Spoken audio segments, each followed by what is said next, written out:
నమస్కారం. ఒక viral video ఇప్పుడు సంచలనం సృష్టిస్తోంది. దాని ప్రకారం మూడో ప్రపంచ యుద్ధం మొదలైపోయిందట. ఈరోజు మనం ఆ వీడియోలో ఏం చెప్తున్నారో, ముఖ్యంగా మార్కెట్లపై దాని ప్రభావం ఎలా ఉంటుందో విడమర్చూద్దాం.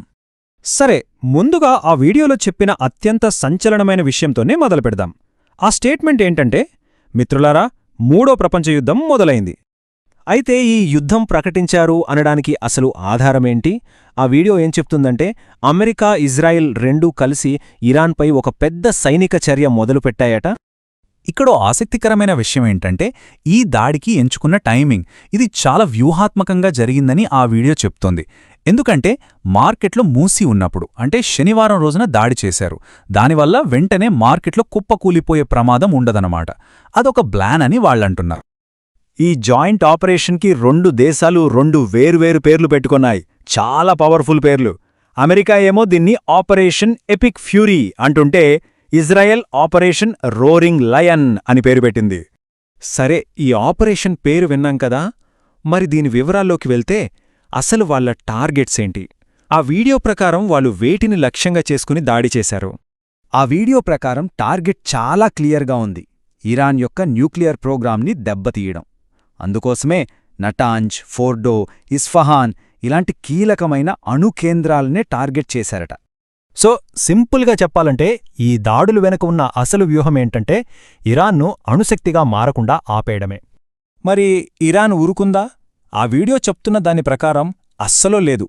ఇరాన్ రియాక్షన్ చాలా వేగంగా, చాలా తీవ్రంగా ఉందట.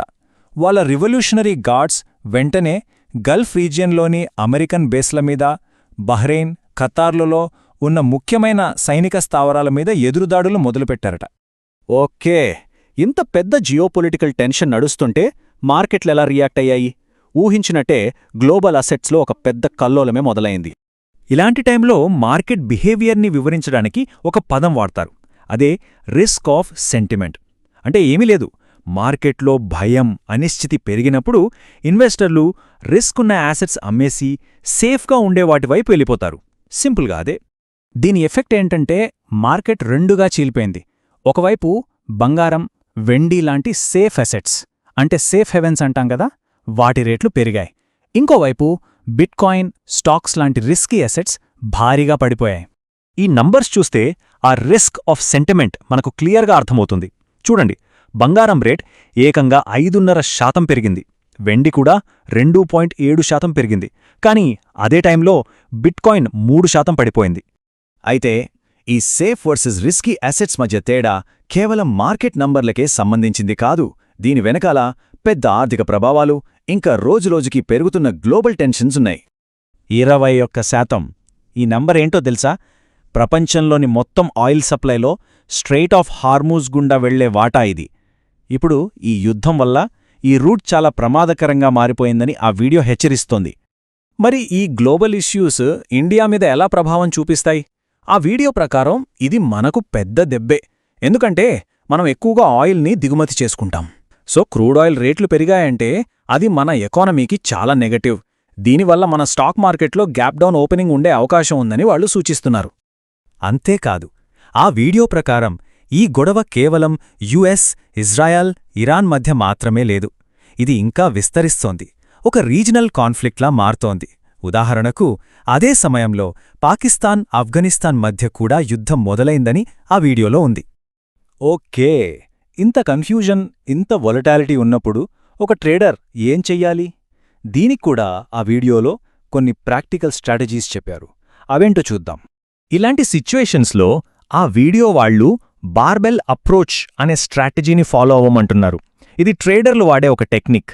అంటే ఒక బార్బెల్కి రెండు చివర్ల బరువులున్నట్టు మన పోర్ట్ఫోలియోలో కూడా ఒకవైపు బంగారం, క్యాష్ లాంటి సూపర్ సేఫ్ అసెట్స్, మరోవైపు ఈక్విటీస్, క్రిప్టో లాంటి high risk, high reward assets పెట్టుకుని బ్యాలెన్స్ చేయడమన్నమాట. సరే, ఈ బార్బెల్ అప్రోచ్ని ప్రాక్టికల్గా ఎలా అప్లై చెయ్యాలి? దానికి వాళ్ళు 4 స్టెప్స్ చెప్తున్నారు.